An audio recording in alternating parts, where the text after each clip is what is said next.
Så er vi tilbage her på Familiekanalen med endnu en gæst. Den her gang der har vi Thomas Barrett med os, og han er designer og konceptudvikler. Og velkommen til dig, Thomas. Tak skal du have.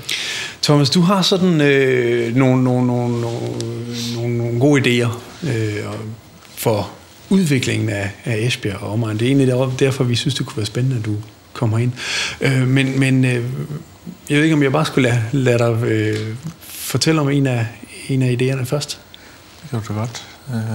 Jamen, så en af de idéer, jeg har arbejdet en hel del med for nogle år tilbage, og det var helt tilbage i 2004. Måske lidt før, da de startede med de første streger. Men så har jeg gået og hygget mig lidt med det.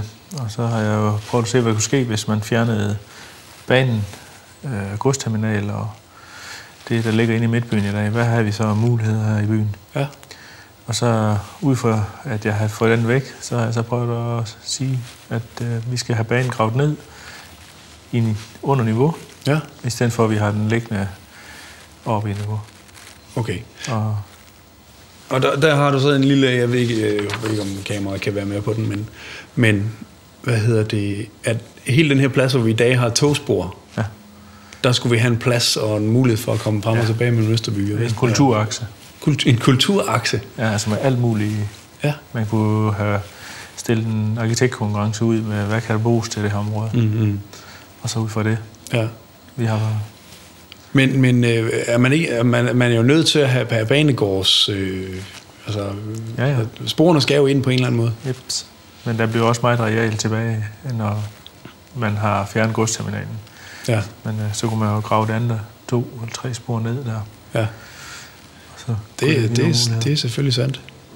Og ved at gøre det, så vil du jo frigøre de der passager, som man ikke har i dag, hvis den var under niveau.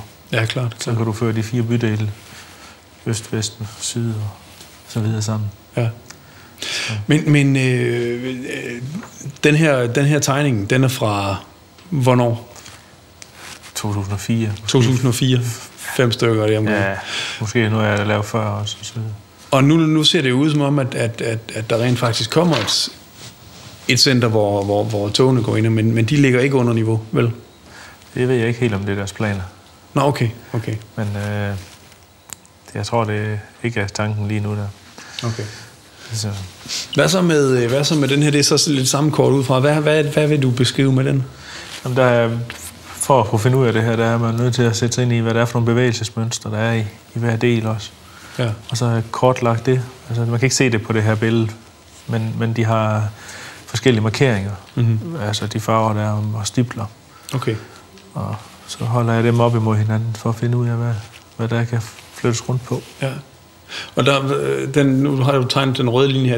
Er det motorvej hele vejen rundt, eller hvad er det? Altså, den kommer jo ind som motorvej ind til Jernevej der omkring. Ja. Så bliver det motortrafikvej, og så bliver det så nærvej ned til havnen.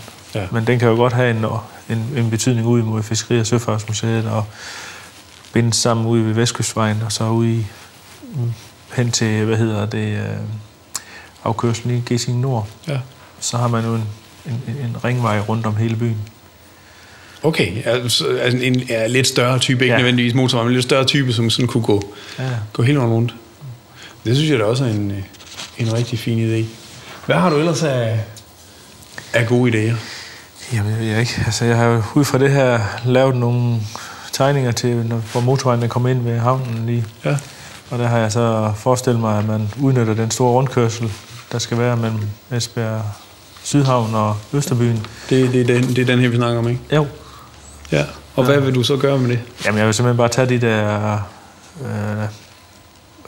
havneaffaldsdepoter der, og så... Altså det område her? Ja, og så få dem formet, ligesom 2 store skibe. Så når du kommer ind til Esbjerg Havneby, så har du allerede et symbol på, at her tænker vi stort og energisk. Og det er så det, der er afspejlet på det billede. Okay. Og de 3 toppe der, det er jo så de 3 øer i Vadehavet. Det skal symbolisere, ja. Og det er så hernede, rundkørslen, den kommer til at... Den ligger imellem de 2, ja. Okay. Det synes jeg, der er en ret fed idé. Jamen, det synes også mange andre, der synes. Ja. Hvordan bliver nogle af de her idéer sådan taget imod? Jamen, jeg har fået lidt hjælp af... Jeg skrev til dem, om jeg må komme og forevise dem. Mm-hmm. Og der har så været ved vores tekniske direktør afleveret det her. Okay. Og så jeg bedt ham om at tage det med i de betragtninger og give det videre til Vejdirektoratet og så videre. Ja. Så det er der, det ligger nu. Hvad så med den her? Ja. Det er jo, hvad betyder det her lyserøde, som er på det her kort? Jamen, det er jo, hvis man har de her ting på plads, og man skal have en jernbane ned til det her også. Ja. Så det lysrøde der, det afspejler jo fremtidig... altså, det er et højt animationskort på hele kommunen. Mm-hmm. Og det lysrøde, det er det, der ligger ved vandspejl og under vandspejl. Så... Okay, altså... som i fremtiden måske bliver oversvømmet, eller hvad? Altså nu siger dommedagsprofeterne, når der kommer til at ske vandstandsstigninger. Nu har vi jo en dæmning op langs det meste af Vadehavet der, men det område, jeg har indtegnet der går dæmningen på den anden side af det depot, der er vist der. Okay, altså lige her. Ja. Og hvad vil du gøre med det? Jamen altså, jeg vil gøre alt for at få det der depot inddæmmet. Mm. Altså med de tanker, jeg arbejder med. Ja. Så vi har sikret vores Vadehav. Okay, og hvad er så tanken? Hvordan det? Jamen, så vil jeg udnytte... det er så den her, eller hvad? Eller hvad er det? Jamen, der har jeg så vist, hvordan man kan udvikle nogle områder ved Bramminge og ved Ribe, og frigøre en masse plads nede ved Måde, ud mod Tjæreborg, og ved den gamle championfabrik og så videre. Okay. Og så holdt det op imod det område ude ved Andrup, man så kan undgå at skal ind og berøre sådan til enten boliger. Okay. Så det er det skildrer der. Det er lidt mere tydeligt på den der. På den her? Der er nogle linjeføringer, der er vist. Okay, det er de der linjer, vi snakker om. Ja, der kan man se, at jeg har trukket jernbanelinjen bag om Tjæreborg. Ja. Op langs det højdedrag, som går mod Tjæreborg og Bramminge. Okay. Og så i stedet for at have det ned i det lavt liggende område, så har jeg lavet en dæmning, som beskytter det lavt liggende område og depotet. Men der er dæmning her i dag, ikke? Og så vil du bare lige lave dæmning det sidste lille stykke. Det var min tanke, så kapsel det depot ind. Og det er jo hele essensen i det. Ja. Og hvad? Det er så det, vi ser her også, eller hvad? Ja. Det er den dæmning, som... Så vil du lige lægge en... Jeg vil lægge en dæmning på ydersiden af depotet der. Okay. Og så vil jeg lægge jernbanen lige på bagsiden af det. Ja. Op langs højdedraget ud mod Bramming. Og de områder, man kan se, der er lysegule, det er industriudviklingsområder. Okay. Og det passer med den linjeføring, man ønsker at have en motorvejslinje for i vest. Ja. Og så har jeg tegnet byudvikling ind i det område ved Andrup. Okay, men det vil sige, den lyse, eller den lyserøde, eller nej, hvad hedder det? Mørkerøde. Ja. Det er motorvej. Det er den, der går ned til Husum og over Elben, hvis man har det der fremtidige scenarie der. Og det er jo den der, altså at man håber på at kunne lave en motorvej ude i vores del af verden. Ja, altså man kan sige meget om, hvorfor man skulle gøre det, men et af argumenterne for det er lige netop, at danske energinet, det skal udbygges meget mere i vest, end det nogensinde har været. Så det kan ikke nytte noget, man vil blive ved med at fastholde, det skal ligge i øst, fordi man får brug for den infrastruktur. Ja. Det er simpelthen en nødvendighed for dem. Okay. Men så giver det jo også et eller andet sted meget fed mening at lægge noget industri ude i det område herude, hvis motorvejen den kommer lige forbi, fordi der er der mange industrier, som godt kunne tænke sig at ligge i nærheden af noget infrastruktur, noget motorvej. Noget. Og det vil være den forskel, at det ikke vil være Esbjergs bedste boligområde, der skulle udvikles til industri. Men her kunne man tage nogle store arealer, hvor der er landbrug eventuelt, og så opkøbe det, og så bruge det som industriområde til svær industri. Ja. Og så kunne det også hænge sammen med både Ribe, Bramming og Esbjerg. Det er jo ligesom at sammentømre kommunerne, de gamle kommuner. Ja. Så de her dele, det er boligudvikling. Det er boligudvikling. Så i virkeligheden, der vil du bringe Esbjerg over mod Tjæreborg. Og Andrup, og sådan udvikle det område. Ja.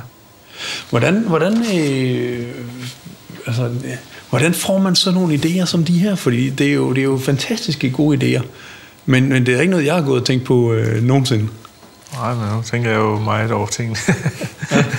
Men jeg kan godt lide at arbejde med idéudvikling. Altså, om jeg skal lave idéudvikling på det her, eller jeg skal lave det på et produkt, det er sådan set hip som hap som mig jo. Okay. Altså, jeg sætter mig ind i det, jeg skal lave. Altså, det tager noget tid, men altså for eksempel det der er jo ikke nogen, der ved, at jeg har måske mellem 3.000 og 4.000 timers research omkring Esbjerg og omegn og liggende. Jeg har været ind og kigge på nogle ting, afhandlinger, der er lavet på Københavns Universitet om vandstandsstigning og alt muligt historisk. Ja. Og miljø har jeg undersøgt en hel del af, og så videre, så videre. Ja. Så det er ret velbegrundet, de her ting. Nu er det med de 12 minutter, vi har at gøre med, meget, meget svært at gå i dybden, fordi du bruger jo tusindvis af timer på at få det her til at spille rigtigt. Men hvordan bliver det modtaget, altså de her ting? Nu, Jamen altså, der er mange, der synes, det er altid. Det er svært for vores politikere til at tage rigtig ved det. Altså, de har jo deres, hvad skal man sige, forvaltninger, der også har en mening om ting, og de er jo i fuld gang med noget, og hvorfor skal vi nu kigge den vej, og hvorfor skal vi nu gøre sådan? Ja.